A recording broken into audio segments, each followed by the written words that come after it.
So, much like most of the trip, there's been complications with dinner reservations on the final evening.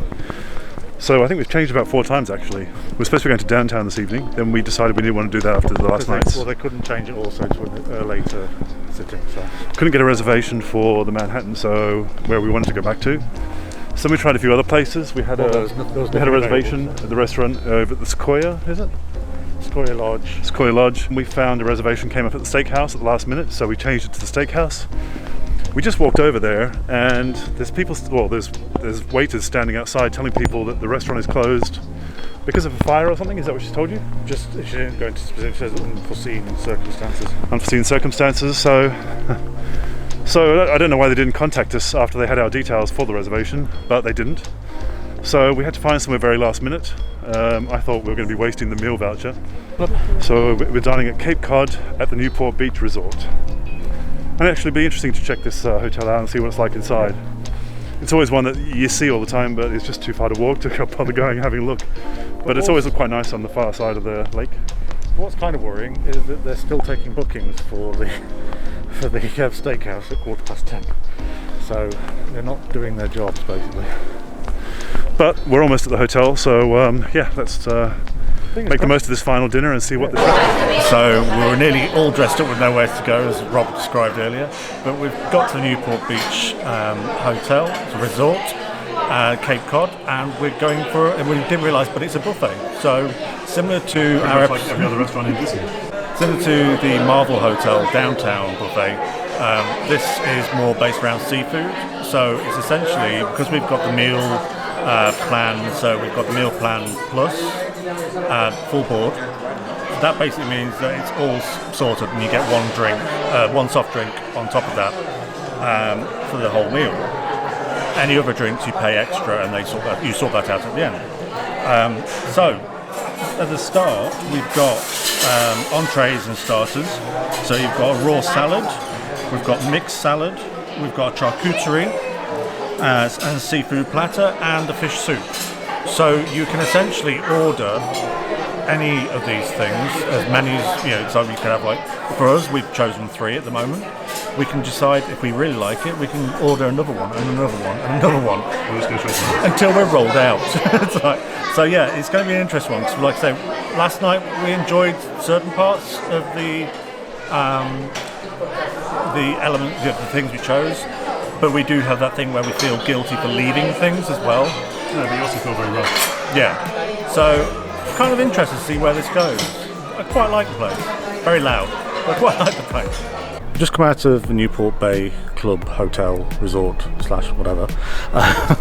It was actually really, it was a nice kind of surprisey kind of. We weren't planning on it, and because of that, I felt like it was a bit more kind of just something you don't get very often in Disney, which is unplanned things happening. Usually everything is planned to, within an inch of its life.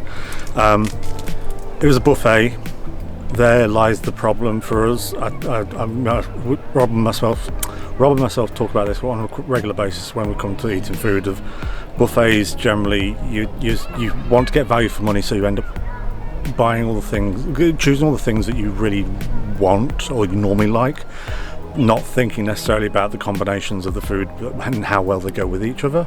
And for me, that was the biggest problem. Same as downtown restaurant. It's that kind of thing of your eyes and your belly are very different beasts.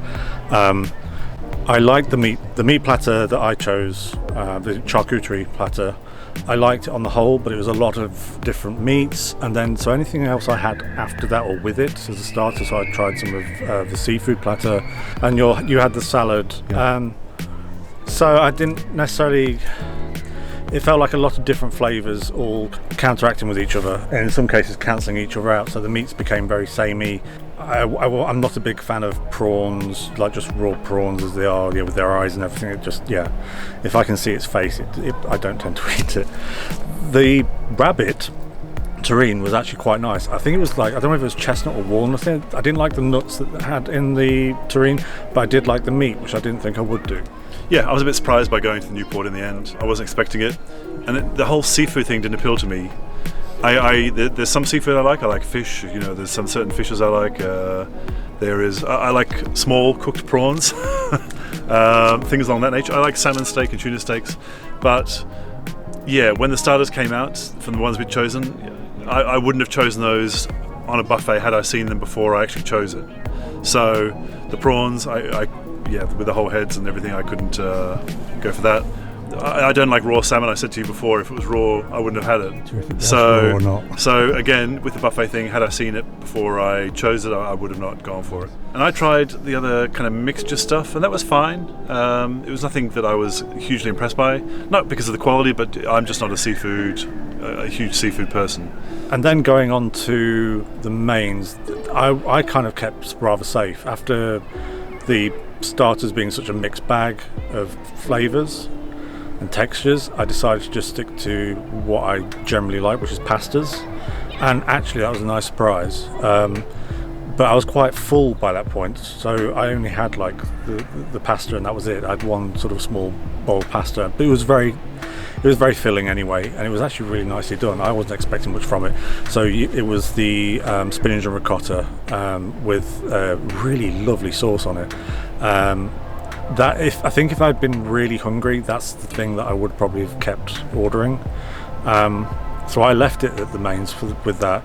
So when it came to the main, I went for the chicken, which had a kind of a seafood dressing on with potatoes. I think it was like a crab dressing, wasn't it?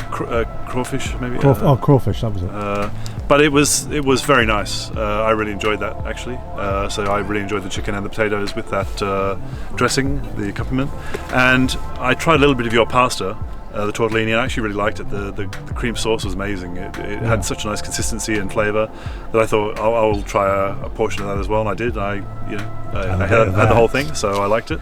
And then with desserts, it's pretty much similar problem to the starters. It's kind of a case of lots of different flavours, but they're all kind of very similar textures. The pavlova was actually quite nice, and I'm not normally a big fan of pavlova. There was a white mousse and that was actually quite nice, but again, one of those things where I couldn't eat a lot of it. I had half of it, Rob had half of it, and that's as much as I could have. The actual one that surprised me was the berry one. I was expecting that to be a stronger taste, and generally Rob knows that I'm not that into sort of fruit. So I was kind of like a bit, oh, is it going to be just lots of berries? Actually, it was quite nice, but again, it had like a mousse texture, so everything had a similar texture, just with a slightly different taste. And some of the things didn't have much taste at all. The pistachio, so Rob recommended the pistachio dessert. That was actually quite nice, and I don't like pistachios, but again, it was more because it didn't have a strong taste of pistachio. And then what was the other thing we liked on your? But then the things I didn't like. The chocolate mousse I've gone from going to in Bistro Chez Remy. I had one of the best chocolate mousses, and then in the same day, I've had one of the worst chocolate mousses I've ever had. It was just tasteless, and like it was full of air, but there was just nothing there. You might have just had squirty cream and put it in. You'd probably have had more flavour in that. I hated it, and it actually kind of ruined the rest of the sort of desserts for me. I was just like, And I'll leave it to Rob to sort of say about the other shaped desserts. But the desserts, I'm not a big fan of this whole try a little medley of all the little bits of desserts. It's not really my thing. I'd just rather one dessert, commit to it, go with it. So quality, not quantity. I could have done with the normal size pavlova. In Australia, there's a lot of varieties of pavlova, and it's I believe it originates from Perth, where I'm from. How do you refer to pavlovas? Is it pavs? Aussie Justin was talking about pavs the other day, or someone was talking about pavs. They were trying to say there's a possibility of it being New Zealand, but anyway, I would have gone for like a pavlova dessert because I haven't had one in so long. The other ones I weren't hugely impressed by, if I'm going to be brutally honest. Not because of the quality again, but just it wasn't my thing. And like I say, it goes back to the whole dinner experience we had with the Beast dining experience. Walt Disney World, yeah. Where I'm not a big fan of like little bits of dessert and have a little bit of each. I'd rather just quality, go for quantity. what I like, and then. For me, it was actually, I'd say, an average buffet. it was very loud. So, which is why we're doing the evaluation now. There's a table behind us which was quite boisterous, but the waiting staff were really great. The gentleman who served us was so sweet and so lovely and helpful, and very patient with us as well, because we had no idea what we were picking and choosing. So we were really grateful for his help and assistance, and he kind of helped make the night. We actually had a really nice evening generally. I would give the actual overall experience 3 Kenobis. So would you recommend it, yes or no?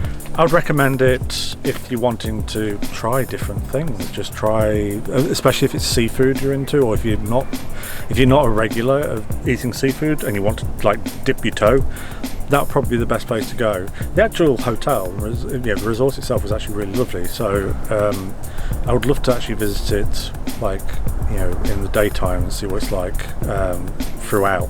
But it's actually quite pretty in there. But I wouldn't necessarily, it wouldn't be the first place to go back, but it was an average buffet, like a lot of the buffets we've had. Average. Yeah, it was a nice restaurant. I would have preferred a view, go further closer to the windows for the view, because it's a nice view with all the lights, especially at night. Yeah, it's beautiful outside. We were kind of down the back, and then a loud table came in behind us, so that wasn't great. But the wait, like you said, the waiter was very nice. So you know, if you like seafood, definitely give it a try. It's a good restaurant for people who love seafood. If seafood's not your jam, then it's possibly not the best choice.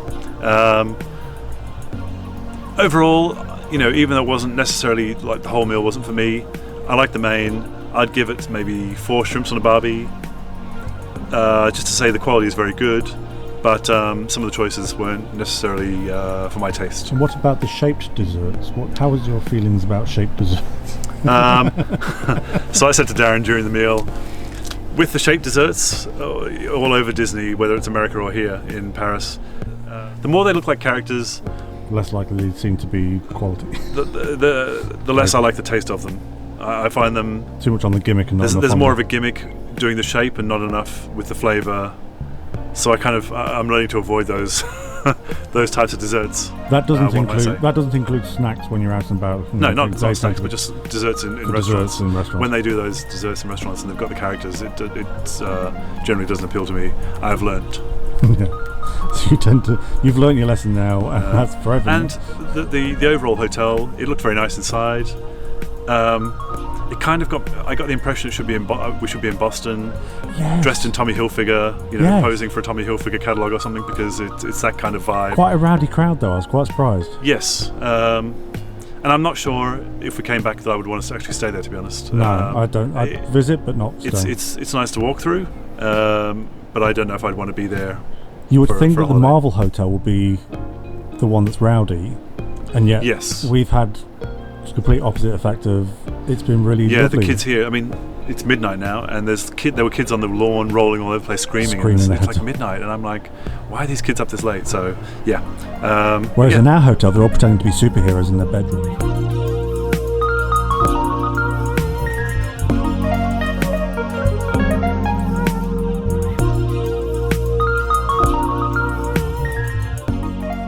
So we've had dinner, walked back to the hotel, and that's basically the end of the episode. It's also the end of the holiday nearly. We've got Very one half day-ish tomorrow. 2/3 of a day? Yeah, but that was going to be pretty much, and one meal. And travel day. And meal left to come, so stay tuned. So yeah, this is our last night at Disneyland Paris, probably for this year, I would say. Oh yeah, definitely. But thanks for joining us.